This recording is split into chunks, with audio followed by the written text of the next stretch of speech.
Welcome to channel knowledge of pharmacy. तो cefixime tablet और dry syrup का आज हम रिव्यू करते हैं। तो सबसे पहले इसकी स्ट्रेंथ की बात कर लेते हैं। तो सेफेक्सिम जो है ये 100 mg यानी 100 mg इसकी स्ट्रेंथ जो है 100 mg DT यानी डिस्पर्सिबल टेबलेट। ये डिस्पर्सिबल और प्लेन दोनों आपको मिल जाएगी। तो आप देख रहे हैं ये जो है जीफी 100 DT डिस्पर्सिबल टेबलेट है। और वहीं जो है हम जीफी 200 यानी सेफेक्सिम 200 टेबलेट की बात करते हैं। तो ये जो है प्लेन है और जो है सेफेक्सिम 400 mg भी इसकी स्ट्रेंथ मार्केट में आपको मिल जाएगी। वहीं ड्राई सिरप की बात कर लेते हैं। तो ये 50 mg इसकी स्ट्रेंथ जो 50 mg है, इसको जो डाइल्यूट करके, ये जो है डिस्टिल वाटर को, ये ड्राई सिरप है तो इसको डाइल्यूट करके बच्चों को देते हैं।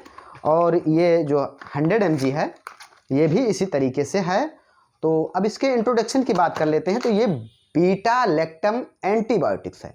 बीटा लैक्टम, इसमें क्या बीटा लैक्टम रिंग पाई जाती है, उसी क्लास की ये एंटीबायोटिक्स है। इसकी कैटेगरी में 4 आते हैं। पहली तो पेनिसिलिन, दूसरा जो है सेफेलोस्प्रिन, और तीसरा कार्बोपिन्स, और चौथा जो है मोनोबेक्टम। तो ये चारों में से सेफेलोस्प्रिन यानी बीटा लैक्टम की सेफेलोस्प्रिन ग्रुप के थर्ड जनरेशन की दवा है। उसके थर्ड जनरेशन की ये दवा है, ये थर्ड जनरेशन की दवा है। और कुछ ब्रांड नेम की बात कर लेते हैं। तो ब्रांड नेम की बात करते हैं तो जीफी आप देख रहे हैं काफ़ी फेमस ब्रांड है। तो जीफी और सिफिक्स, टैक्सी और एसिक्सिम, सेफम, महासेफ और पेंसप, ये कुछ ब्रांड नेम हैं। आप मार्केट में चाहें कोई भी ले सकते हैं। अब इसके यूजेज की बात करते हैं कि कहाँ पे इसको यूज किया जाता है। तो इसका उपयोग की बात करते हैं। ट्रीटमेंट बैक्टीरियल इन्फेक्शन, बैक्टीरिया का किसी भी प्रकार का इन्फेक्शन हो तो उसके उपचार के लिए हम इसको प्रयोग में लाते हैं। चाहे वो ग्राम नेगेटिव बैक्टीरिया का इन्फेक्शन हो या ग्राम पॉजिटिव का, सब में इसको प्रयोग में लाया जाता है। या यूरिनरी ट्रैक्ट इन्फेक्शन में, यूरिनरी ट्रैक्ट के अपर और लोअर इन्फेक्शन में भी प्रयोग में लाते हैं। इसमें क्या होता है, ये जो है टेस्टिस इन्फ्लामेशन हो जाती है। टेस्टिस में मेन के मेल जो होते हैं, पुरुष जिसे बोलते हैं, उनके जो है टेस्टिस में इन्फ्लामेशन हो जाती है, तो उसमें भी प्रयोग में इसको लाते हैं।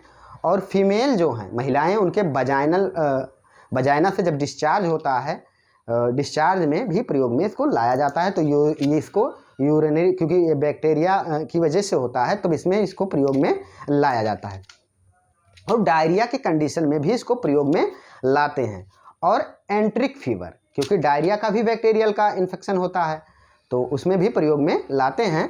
और एंट्रिक फीवर में, एंट्रिक फीवर जिसे हम मियादी बुखार बोलते हैं, ज़्यादा दिन तक रहने वाला बुखार, जैसे कि टाइफाइड फीवर, वो भी बैक्टीरियल साल्मोनिया टाइफी के कारण होता है, तो उसमें भी प्रयोग में लाते हैं। तो ये हो गया। और RTI रिस्पायरेटरी ट्रैक्ट इन्फेक्शन में भी इसका रोल है, उसमें भी प्रयोग में इसको हम लाते हैं। वो चाहे अपर हो या लोअर हो, लोअर अपर दोनों में प्रयोग में लाते हैं। चाहे ब्रोंचाइटिस हो, उसमें भी प्रयोग में लाते हैं। या फिर टैंसिल में भी प्रयोग में इसको लाते हैं। या जो ये नाक की हड्डी है, इसमें जो क्या फ्लूइड जो है, इसमें भी प्रयोग में इसको लाते हैं। तो ये जो है इसके उपयोग की बात हुई। अब बात कर लेते हैं हम इसके मैकेनिज्म ऑफ एक्शन की, कैसे ये कार्य करती है। तो ये बीटा लैक्टम एंटीबायोटिक जो है सेफेक्सिम, ये बांड करती है specific penicillin binding protein PBPS located inside bacterial cell wall, जो कि बैक्टीरियल के सेल वॉल पे लोकेटेड होता है। और एक causing the inhibit of the third and last stage of the bacterial cell wall synthesis. मतलब आप समझिए, ये जो है सभी जो ये उसी तरीके से कार्य करती है जिस तरीके से सभी बीटा लैक्टम एंटीबायोटिक्स की तरह ये भी जो है सेफेक्सिम भी काम करती है। सेफेक्सिम, और ये बैक्टीरियल कोशिका की दीवार के अंदर स्थित विशिष्ट पेनिसिलिन को बांध कर प्रोटीन पीएस को पीएस से ये बंधता है, यानी बांधता है, जिससे बैक्टीरिया की दीवार के बीच तीसरे और अंतिम चरण में अवरोध हो जाता है। यानी कि जो सेलवाल है, ये सेलवाल ऐसे बैक्टीरिया होता है, उसके किनारे के जो सेलवाल पाया जाता है उसी को ये रैप्चर कर देती है। तो इस तरीके से अपना ये कार्य करती है। अब बात करते हैं कुछ इसके साइड इफ़ेक्ट की। तो साइड इफ़ेक्ट में इसके जो है हेडेक यानी हल्का सिर दर्द हो सकता है, और नोजिया हो सकती है, मितली जिसे बोलते हैं, उल्टी, वोमिटिंग हो सकती है, या हाइपर सेंसिटिविटी जिसको हो सेफेलोस्प्रिन से, और ये हो सकता है जैसे कि रेडनेस काज हो सकता है, अर्टिकेरिया हो सकता है, ये सब कंडीशन काज हो सकता है, या हेपेटिक जो लीवर है वो डिस्फंक्शन हो सकता है, जैसे कि स्टमक अपसेट हो जाएगा, गैस बनने लगेगी, ये सब कंडीशन इससे हो सकते हैं। अगर ऐसा होता है तो आपको डॉक्टर से तुरंत संपर्क करना चाहिए। वहीं इसके प्रिकॉशन की बात कर लेते हैं। तो एलर्जिक जिससे जो पेनिसिलिन से या सेफेलोस्प्रिन से जो एलर्जिक हो जो पेशेंट, उनको इसको नहीं देना चाहिए।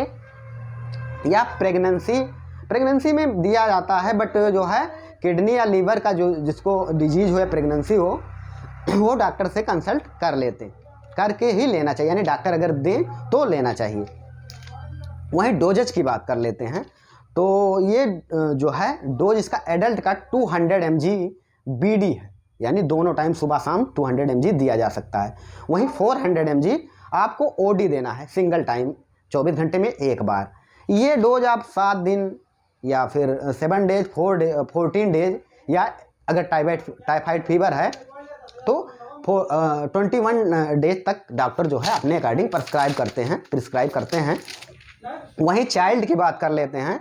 तो 8 mg पर kg बॉडी वेट, यानी 8 mg पर kg बॉडी वेट 24 घंटे में आप डिवाइडेड डोज यानी 1 या 2 बार दे सकते हैं, और टाइफाइड फीवर में, और उसी तरीके से इसको 7 या 14 डेज तक रिपीट कर सकते हैं। Okay, thanks. आप चाहें तो स्क्रीनशॉट ले सकते हैं। फिर मिलते हैं नेक्स्ट वीडियो में।